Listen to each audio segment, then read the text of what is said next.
రోడ్లపై ఎలక్ట్రిక్ వాహనాల పరుగులు, ప్రభుత్వ ఉద్యోగులు, సామాన్యులు ఈ వెహికల్స్ పై ప్రయాణం, రోడ్లపై ఎక్కడికక్కడ ఛార్జింగ్ స్టేషన్లు. ఇదంతా జగన్ సృష్టించిన ఈవీ కలల ప్రపంచం. ఊహల్లో తప్ప వాస్తవ రూపం దాల్చని భ్రమల లోకం. ఏపీని ఎలక్ట్రిక్ వాహనాల రాజధానిగా మారుస్తామంటూ ప్రగల్భాలు పలికి కనీస సంఖ్యలో ఛార్జింగ్ స్టేషన్లను ఏర్పాటు చేయలేకపోయారు. ఈవీ పాలసీ గడువు తీరిపోయినా కొత్తది లేకుండా అసమర్థతను చాటుకున్నారు. ఆటోమొబైల్ రాజధాని అమెరికాలోని డెట్రాయిట్ తరహాలో ఎలక్ట్రిక్ కార్ల వాహనాల వినియోగంలో రాష్ట్రాన్ని మేటిగా తీర్చిదిద్దుతాం. ఈవీ వాహనాల తయారీ కేంద్రంగా ఏపీని మారుస్తాం. తమిళనాడు కంటే ఆకర్షణీయమైన నూతన ఈవీ పాలసీని తెస్తాం. ఇవి జగన్ సర్కార్ మాటల గొప్పలు. కానీ 5 ఏళ్లలో ఒరగబెట్టిందేంటంటే మాత్రం శూన్యం. 2034 నాటికి 10.56 లక్షల విద్యుత్ వాహనాలు రోడ్లపై పరుగులు పెట్టించాలని జగన్ ప్రభుత్వం లక్ష్యంగా పెట్టుకుంది. ప్రస్తుతం రాష్ట్రంలో విద్యుత్ వాహనాల సంఖ్య సుమారు 70,000, అంటే 6.68%. అంటే వచ్చే 10 ఏళ్లలో 9.86 లక్షల వాహనాలు అందుబాటులోకి రావాలి. అంటే ఏడాదికి సగటున కనీసం 1,00,000 కొత్త విద్యుత్ వాహనాలు రోడ్డెక్కాలి.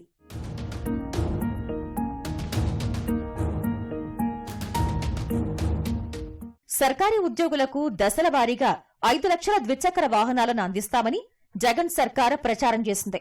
ఏడాదిలో 1,00,000 విద్యుత్ ద్విచక్ర వాహనాలను ఇవ్వాలని 2021 జులైలో ఉత్తర్వులు ఇచ్చింది. పథకం అమలు, పర్యవేక్షణ బాధ్యతల్ని నెట్ క్యాప్ కు అప్పగించింది. వాహన కొనుగోలు మొత్తాన్ని 24 నుంచి 60 వాయిదాల్లో చెల్లించే వెసులుబాటు కల్పించింది. తక్కువ వడ్డీకి రుణమిచ్చేలా బ్యాంకర్లు సమన్వయం కోసం ప్రత్యేక యాప్ను రూపొందించింది. ఇంత చేసినా ప్రభుత్వం ఇచ్చిన ద్విచక్ర వాహనాలెన్నో తెలుసా? కేవలం 100. నిర్దేశిత లక్ష్యంలో 0.1% మాత్రమే. అటు ఆర్టీసీలోనూ అద్దె ప్రాతిపదికన తిరుపతి, విజయవాడ, గుంటూరు, కాకినాడల్లో 350 విద్యుత్ బస్సులు నడపాలని ప్రభుత్వం నిర్ణయించింది. ఆర్టీసీ నిర్దేశించిన ధరకు బస్సులు నడిపేందుకు తిరుపతిలో మాత్రమే గుత్తేదారు ముందుకు వచ్చాడు. అక్కడ 100 విద్యుత్ బస్సులు నడుస్తున్నాయి. మిగిలిన చోట్ల గుత్తేదారు సంస్థ కోట్ చేసిన ధరలు ఎక్కువగా ఉన్నాయని అధికారులు అంగీకరించలేదు.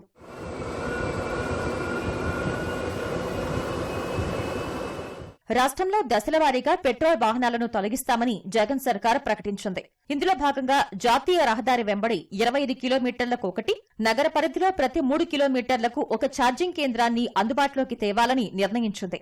దీనికోసం 4,000 ప్రాంతాల్ని కూడా గుర్తించామని తెలిపింది.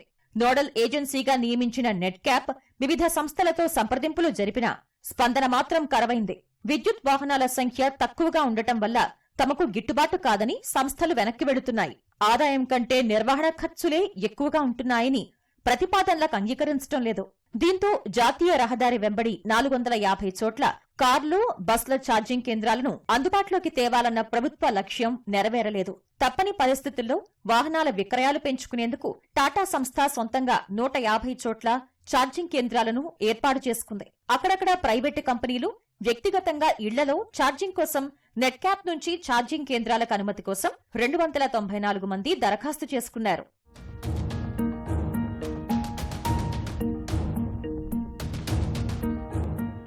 విశాఖ, విజయవాడలో పవర్ గ్రిడ్ ఛార్జింగ్ స్టేషన్లను పైలట్ ప్రాజెక్టు కింద ప్రారంభించే ప్రతిపాదనలు కార్యరూపం దాల్చలేదు. ఈ ప్రాజెక్టులో భాగస్వామ్యం కావటానికి జపాన్ బ్యాంక్ ఆసక్తి చూపుతోందని అప్పట్లో ప్రభుత్వం చెప్పినా ఇప్పటికీ అతీగతి లేదు. ఆర్టీసీ బస్టాండ్లు, ప్రభుత్వ కార్యాలయాలు, రైల్వే స్టేషన్లు, ప్రైవేటు స్థలాల్లో ఛార్జింగ్ కేంద్రాలను ఏర్పాటు ప్రచారానికే పరిమితమైంది. విద్యుత్ వాహనాలు విడిభాగాలు పరీక్షలో భాగంగా 250 కోట్లతో టెస్టింగ్ ట్రాక్ల ఏర్పాటుకు international centre for automotive technology సంస్థతో కుదిరిన ఒప్పందం కాగితాల్లోనే ఉంది. విజయవాడలో బ్యాటరీ స్వాపింగ్ కేంద్రాల ఏర్పాటుకు వివిధ సంస్థలతో జరిపిన సంప్రదింపులు ప్రయోజనం లేకుండా పోయాయి.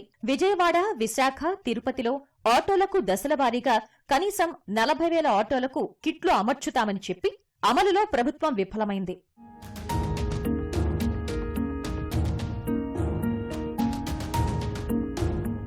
విద్యుత్ ఛార్జింగ్ కేంద్రాల్లో వినియోగించే విద్యుత్ యూనిట్కు ₹6.70 వంతున ప్రభుత్వం వసూలు చేస్తోంది. అందులో 10% నిర్వహణ కోసం రాయితీగా ఇస్తోంది. 2024-25 నుంచి రాయితీ మొత్తాన్ని ఉపసంహరించాలని డిస్కంలు ప్రతిపాదించాయి. ఛార్జింగ్ కేంద్రాల్లో వినియోగించే యూనిట్ విద్యుత్కు 20 చొప్పున వసూలుకు నెట్ క్యాప్ అనుమతించగా ఇందులో విద్యుత్ ఛార్జీలు, స్థలానికి అద్దె, ఇతర ఖర్చులు కలిపి సుమారు 13 వరకు ఖర్చవుతోంది. నిర్వాహకులకు 7 మాత్రమే మిగులుతుంది. ప్రస్తుతం వాహనాల సంఖ్య తక్కువగా ఉండటంతో ఆశించిన స్థాయిలో ఆదాయం ఉండడం లేదు.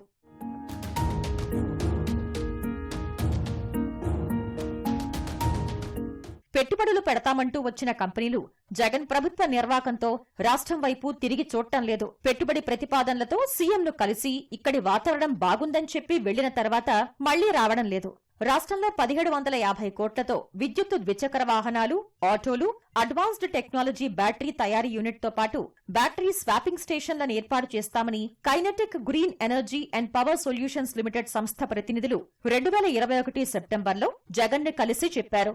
3 ఏళ్లు గడిచినా ఆ సంస్థ ఇప్పటి వరకు రాష్ట్రం వైపు కన్నెత్తి చూడలేదు.